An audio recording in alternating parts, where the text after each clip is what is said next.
From middle school to high school, first grade to college, members of academic communities across the United States walked out and spoke up today against budget cuts and tuition hikes that have plagued public education systems nationwide. In Millbrae, California, middle schoolers lined the drive in front of their building protesting cuts the state has made in education. And in Irvine, students rallied against the spike in the cost of tuition.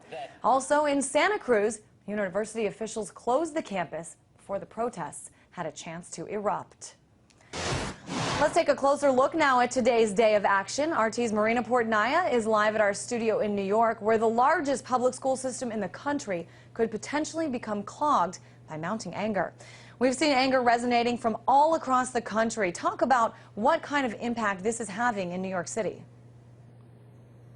As you mentioned, Christine, the largest public school system in the country, nearly 1 million students, and the anger has been building in New York City for some time. It was announced in early January that 20 high schools would be shut down and closing. Now, education officials said that it's because of low graduation rates and lots of dropout rates, but advocates for these students, families, and the students themselves say that they are not failing. It is the system that is failing them. You have to go into some of these classrooms and see that there could be more than 40 students shoved into a room with one teacher.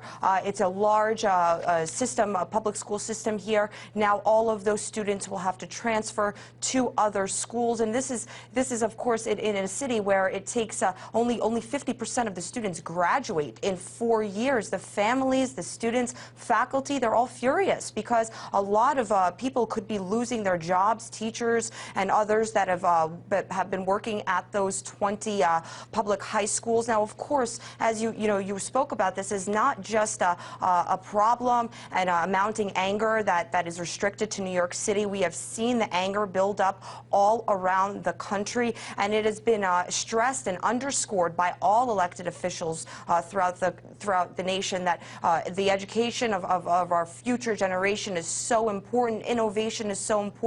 But yet we see that schools are being shut down, teachers are losing their jobs, and some students, many students, feel so disenchanted. Marina, you talk about these 20 high schools closing down, but what about the burden facing college students in New York?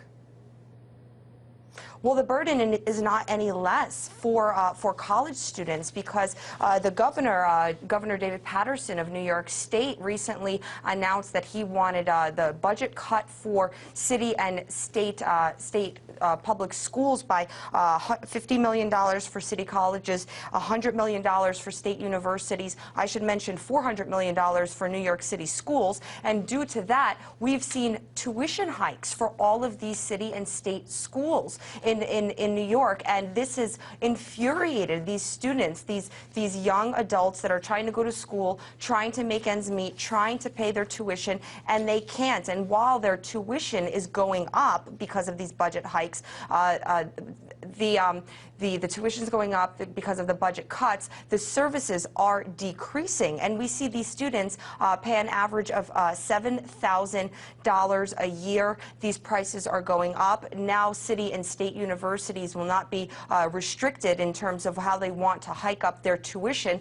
And we should also note that on average in 2008, every college graduate was graduating with approximately $23,000 in debt. And with this economy, leaving your university with that much debt and with so little jobs out there, it's not something that's very pleasant. So New York City and state students going to universities and colleges are very angry at what's taking place. Marina, they're walking out and they're speaking out, but what specifically are these demonstrators demanding here? They're walking out, they're speaking out loudly, but what they're demanding overall in a nutshell is no more tuition hikes, a tuition freeze, no more budget cuts. They don't want their services to be cut. And most importantly, what these students, I think, in this state, in New York and around the country want is fair representation. They want to be a part of the decisions that are being made at the schools that they are paying thousands of dollars to, tens of thousands of dollars to. They want their voices to be heard. All right, Marina Portnaya joining us live from New York, where they saw quite a few people leaving school today to protest.